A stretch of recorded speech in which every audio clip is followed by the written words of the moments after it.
in the Turkish capital Istanbul have clashed with protesters occupying the city's Taksim Gezi Park. Local media reports that authorities have been using tear gas and pepper spray.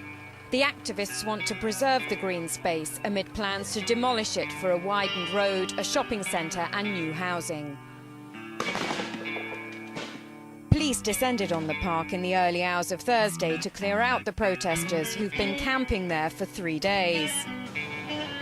Amid the clashes, at least one person has reportedly been hospitalised. The park was cleared for construction work to begin, but it ground to a halt after Sure Sureye Önder, a member of parliament for the Peace and Democracy Party, stood in front of one of the bulldozers. Protesters then returned to the park and set up their tents again. The Turkish government says the construction work will go ahead as planned.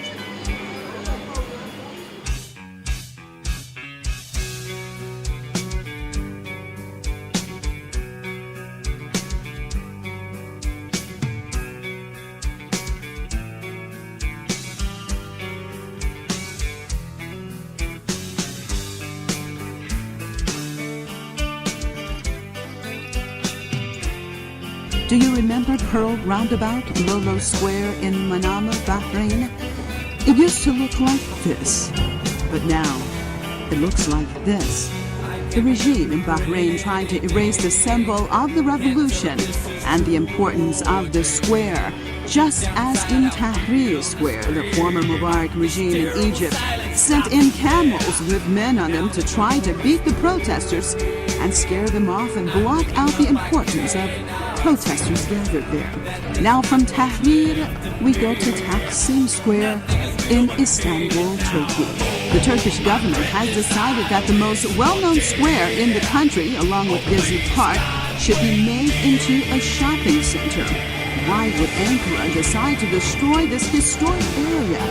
And why now? Is a shopping center that important? Or is there another reason for the decision? Could it be that perhaps the government in Ankara is making a similar decision like that which was made in Manama? Removing symbols are very significant. Taksim Square is the center of resistance and demonstrations. Otherwise, why would a government erase historical symbols unless it is trying to hide something or stop something? In Manama, the government destroyed Lolo Square because they thought it could stop the revolution in progress by destroying the place that people would gather for demonstrations. Though Manama destroyed the symbol, the revolution continues. And in Turkey, from the decision made by the government to destroy this historic area has come the outcry of the Turkish people. From the plan to cut down the trees of Gezi Park and transform this area, Ankara is witnessing the transformation of its people from keeping quiet to rising up. Demonstrations broke out in Istanbul and has spread throughout the country.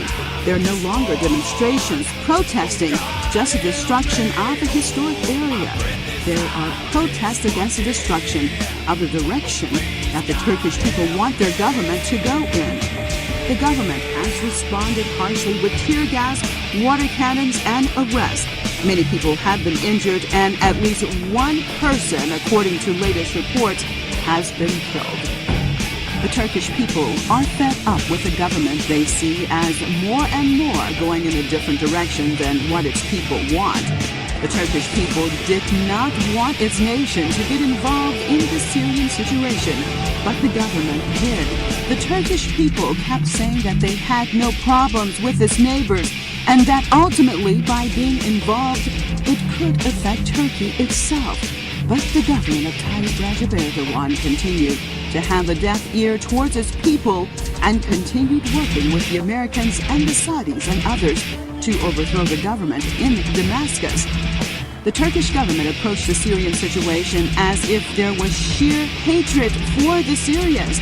Even recently, a new bridge was built in Istanbul and named Yavuz Sultan Selim.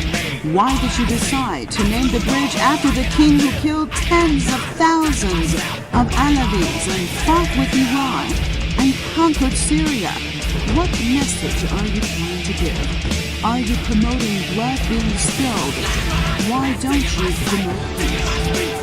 Why have you chosen a path of confrontation and hatred?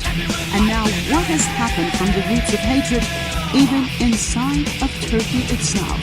The group that Ankara supports in Syria, 6 members of Al-Qaeda al-Nusra Front has been arrested trying to plant bombs in Adana. Why did you support these terrorists to begin with?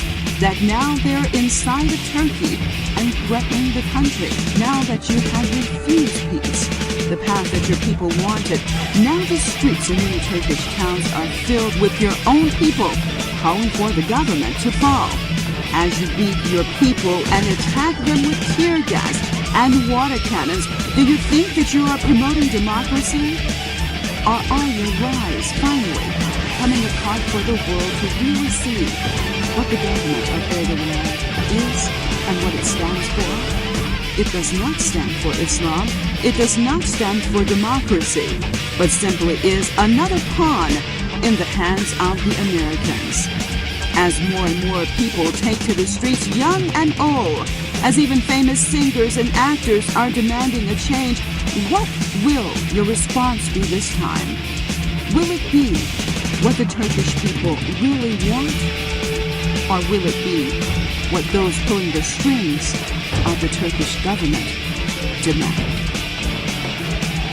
Kendi halkına zulmeden bu rejimin iktidarda kalmasını sağlayacak hiçbir planı desteklememiz söz konusu olamaz ve olmamalıdır.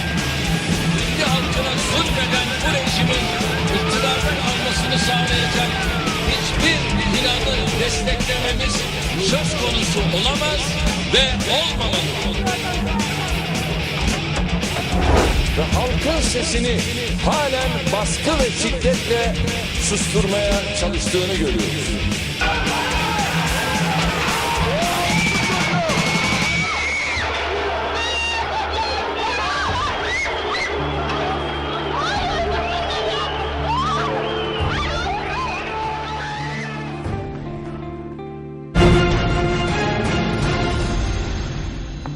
Her şeyi bilir, sinsice susar. Sen yaparsın, o gelir bozar. Son günü bekler, nefreti kusar. Kalbi bataklık, yarını yutar. Görmezsin, duymazsın, hep vardır. Bir saray, sarayda soykırım bir kral. Kara haber onun işi, sıra kimde? Kanlı resimler ressamın, sergide insan mezarı. Satılık olan karanlıktır çerçevede. Tepede beyaz bir saray, sarayda soykırım bir kral. Kara haber onun işi, sıra kimde? Kanlı resimler ressamın, sergide insan mezarı. Satılık olan karanlıktır çerçevede.